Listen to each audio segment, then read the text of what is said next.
Welcome back, my party people, to another episode of the Films with Farrell podcast / experience.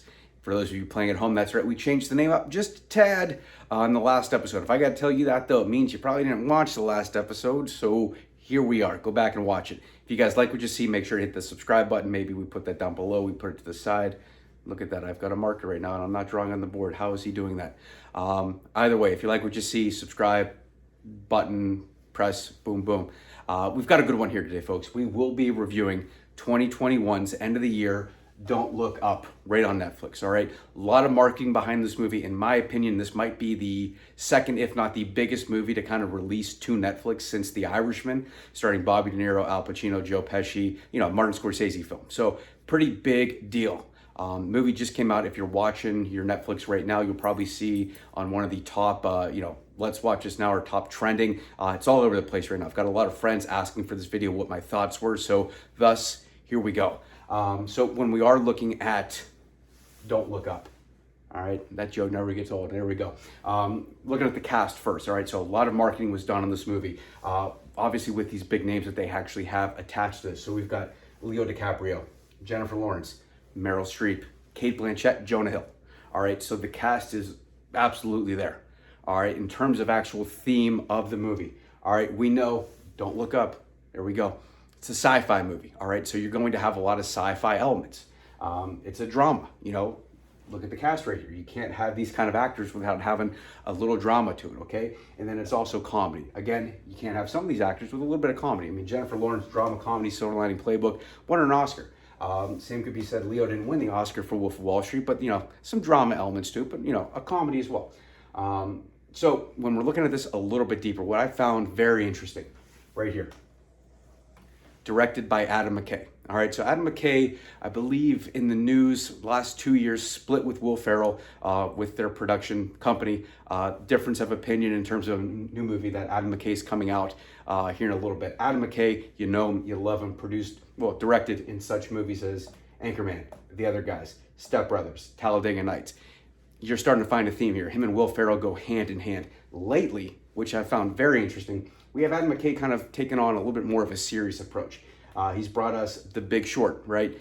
He's brought us Vice, Dick Cheney, pretty decent movie right there. So you can see right there, getting a little bit more serious, okay? He's starting to work. I mean, you have Christian Bale right there. Christian Bale doesn't do these movies so much. He does these movies, more serious roles, more Oscar contending roles, more meat in the potatoes, not dick jokes, not fart jokes, I love Anchorman. I love The Other Guys. I love Step Brothers. That might be the last movie I've actually cried during, cry laughing, of course. But he's taking a step up right there, taking on a little bit more serious role, okay? So before we get things actually started here, folks, it's a good time to mention our sponsor for this week's episode. This week's episode of the Films with Farrell experience is brought to you by Crazy Carl's Canadian Canoeing Adventure. That's right, folks. If you're on the lake and you want a little, want to be a little risky, want to get frisky, maybe want to dabble on some of that Canadian whiskey, well, head on over to Crazy Carl's Canadian Canoeing Adventure. They'll take care of you. Folks, strap in. It's going to be bumpy, but not like too bumpy, because Crazy Carl's cares about kids and cares about people. Strap in. Let's go. All right, you beautiful people. Welcome to another episode of the Films with Farrell experience. As I mentioned in our intro, we will be reviewing the Netflix original, Don't Look Up. All right, like I said, Adam McKay directed it, got a lot of star power attached to it. We're looking at about a runtime, I think 2 hours and 11 minutes in total. So it is a little bit of a longer movie, but as mentioned before as well, when you start getting into that comedy drama combination, especially like in an Adam McKay movie, you are looking for a little bit longer of a runtime. Tells the story a little bit more rather than a 90-minute slapstick comedy, all right? This is far from a slapstick comedy. So in the movie, you start off, Jennifer Lawrence's character, college student working on her doctoral degree, hanging out, jamming to some rap music on a big-ass telescope. She finds a meteor. Now, the meteor is very large, okay? Meteor is heading right towards Earth. We're kind of curious on what the hell we're going to do. Bruce Willis isn't there to save us. Ben Affleck isn't there to save us. Michael Clark Duncan, rest in peace, isn't there to save us, right? So we have an Armageddon-style event. The good thing is we're about 6 months from that meteor, asteroid, science term, actually crushing Earth. So you would think we have plenty of time to save Earth, right? So Jennifer Lawrence, and her professor, in this case Leonardo DiCaprio, a very anxious Leonardo DiCaprio. Leonardo DiCaprio character plays this very well. Plays as someone who gets a little anxious from time to time. I thought he did a very good job in this role, just with the character that he was playing. So Jennifer Lawrence and Leo DiCaprio are on a mission now. They get NASA involved. They're meeting with the president to let her know, Meryl Streep, what's going on, let them know that an asteroid is coming. They kind of shake it off, right? Jonah Hill Jonah Hill's kind of added in this movie for a little bit more of a comedic element to it as well. Jonah Hill's actually Meryl Streep's son in the movie and the chief of staff, which is kind of fun. But, the president, really, the White House isn't too worried about this right now. They don't want to induce panic, right? That makes sense. You don't want to have just a world gone mad knowing that in 6 months it's going to end, right? People will stop working. People will just be partying all the time. Doesn't sound too bad in my opinion, but nonetheless, the President of the United States in this movie does not want it to happen. So they kind of play it off. Next thing you know, Leo and Jen just start trying to make headwaves. No one's really believing them that there is a meteor kind of coming crashing into Earth, right?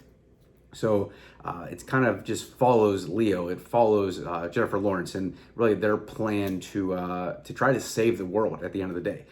So again, it is a little bit of a longer movie. We will be kind of going in a little bit more in terms of what I like about this movie, what I didn't like about this movie. If we are going to kind of hit pauses, if we're going through it, we'll stop right here. There will be spoilers from here on out. It's on Netflix. What that means is you don't have to pay money for it, except for the $10 or $12 subscription that you're probably banking off somebody else. Shout out to my mom for letting me use our Netflix account forever. Put this on pause. Go sit your butt down on the couch. Go make some popcorn. Go make some pizza. Push pause. Go to the bathroom. Come back. Wash your hands. Maybe not in that order. Push play. Watch the movie again if you want to kind of, I do recommend watching this movie, all right? At least one time. It's not something that I plan on ever watching again, but it is at least good for a one-time watch. All right, folks. So here we are. We're getting into it. I was really surprised how this movie ended. I really wasn't sure if they were actually going to blow up Earth or not, because you don't really see Earth getting blown up all too often. Armageddon, Earth is saved. Shout out to Bruce Willis again. But if you look at movies, I guess we'll throw in This Is the End with Seth Rogen. The world's kind of exploded. You look at Seeking a Friend for the End of the World with Keira Knightley and Steve Carell. You look at This Is How It Ends. Featured in season 1 of Films with Farrell. Spoiler alert, the world explodes there too. So you don't really see the Earth exploding too much in these movies. I guess what is kind of crazy, Adam McKay put this on the poster, this is based on truly possible events, okay? Which is kind of scary, but if we kind of think about it too, I could very much see something like this possibly happening one day. There is an asteroid heading towards Earth. No one wants to go into a fully induced panic. So we just don't tell anybody. We try to save it. And if it doesn't shake out, oh, well, we're dead anyway. So there's no kind of scrutiny. The world doesn't go mad except for with the last hour or two when we're all burning alive, which probably doesn't sound too much fun, but, I digress. But very interesting movie. Again, I wasn't a huge fan. It was, again, like 2 hours and 11 minutes. I think they could have at least cut 15 to 30 minutes off of this movie. Entirely too long. I got up and pissed probably about at least 7 times, which is kind of normal, I guess, with my prostate. Who knows? Shout out, get checked. So it was a little bit of a longer movie, right? Very kind of drawn out. I did like Leo's character in the movie. Plays a very anxious scientist very well. He kind of has his highs and lows and kind of, gets back with his wife at the end of the movie. So I like that. Jonah Hill's character was funny. Other than that, the characters didn't do it for me. And with a movie like that, with the cast that we just kind of went over, I thought that there was going to be more dynamic interaction, more highs, more lows. Didn't really care for the other characters, but I thought Leo did a good job. I didn't think it was something extreme, but I thought he did a good job. I'm sure he might get nominated for an Oscar. Would he win it? I don't know. I'd have to see who else is really in the runnings for something like that, but just I don't know, just it was good. It wasn't great. Could have been shaved off a decent amount of time. But it's really just kind of crazy to think about. I mean, that's why I think I'm kind of on the fence, because something like this actually could very realistically happen. As I mentioned earlier, I mean, you have the president of the free world going, 4 months out when these, the asteroid is still well far out of reach, where we have time to explode this thing, have it separate, maybe explode it again. You have her just hitting the pause button, the retreat button, because her, billionaire, third richest man in the world, and one of her backers says, hey, wait a second, there's some key minerals on that that I can profit off of, that the world can profit off of, so we can make a fuck ton of money. So you know what? Let's retreat. Let's not save the earth right now. Let's hit the pause button. BRB. I'm going to spend like a couple months cooking up some weird shit of my own, and I'm going to go ahead and try it. Now, I don't have any science behind my name. I have money and I can pay scientists, but my opinion matters because I have a fuck ton of money and I funded your campaign. All right. So politics aside, I don't talk politics. Fuck politics. It is what it is. But when you look at it in the movie, there is a very large political undertone to this movie, which is absolutely wild. Could you see, a president possibly, some backdoor deal with some multi-billionaire, trillionaire, quadrillionaire,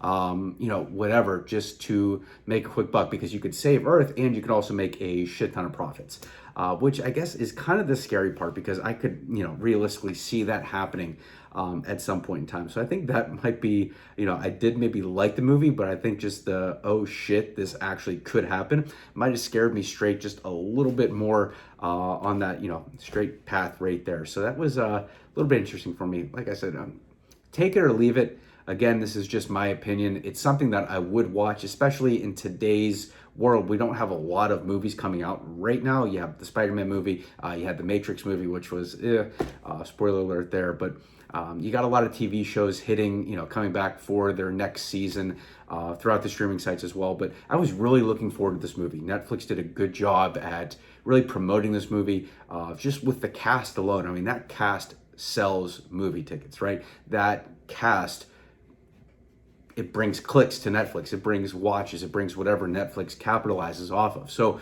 one would think, especially like I mentioned, this is probably one of the biggest movies to hit Netflix since The Irishman with Bobby De Niro. I was really anticipating that this was going to be a good movie, but I really didn't care for The Irishman. Again, that movie was like 17 hours long. This movie, another long movie. So again, something that I would consider watching. I would watch, I did watch. It was 2 hours and 11 minutes of my time.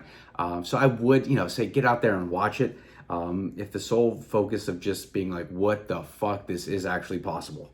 But other than that, again, there's not a lot to watch on TV right now. It's something that's going to grab a lot of people's attention. Didn't really care for it. I'd give it like about a thumb and a half up on my two fat thumb scale. Just, it didn't check all the boxes for me. I would have liked to see maybe a little bit of a lesser movie, a little bit more character development, and not something that's going to frighten the fuck out of me. But if we've looked at anything from the Adam McKay movies to begin with, he does have a little bit of a political undertone, or at least, talks about these important subjects throughout his movies. In The Big Short, you have the mortgage industry. In Vice, you have Dick Cheney low-key running the U.S. during the Bush administration.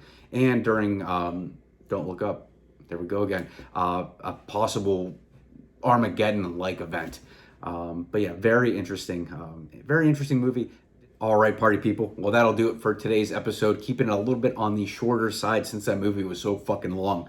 Again, if you like what you see, subscribe, like, comment. I want to know what you thought about this movie. Am I the only one crazy enough to think that this is actually something very possible happening? Am I the only one that thought the rest of the characters besides Leo DiCaprio were stale? Let me know. Tell me to fuck off if you want to. Hey, I don't care. Movies are movies. But really appreciate you guys making the time here today. And again, big shout out to Crazy Carl's Canoeing Canadian Adventures. They're doing good things over there. You need a passport to go visit them. But they're doing great things. Again, they care about the kids. They care about you. What are you going to do? So, folks, appreciate the love. We'll see you next time.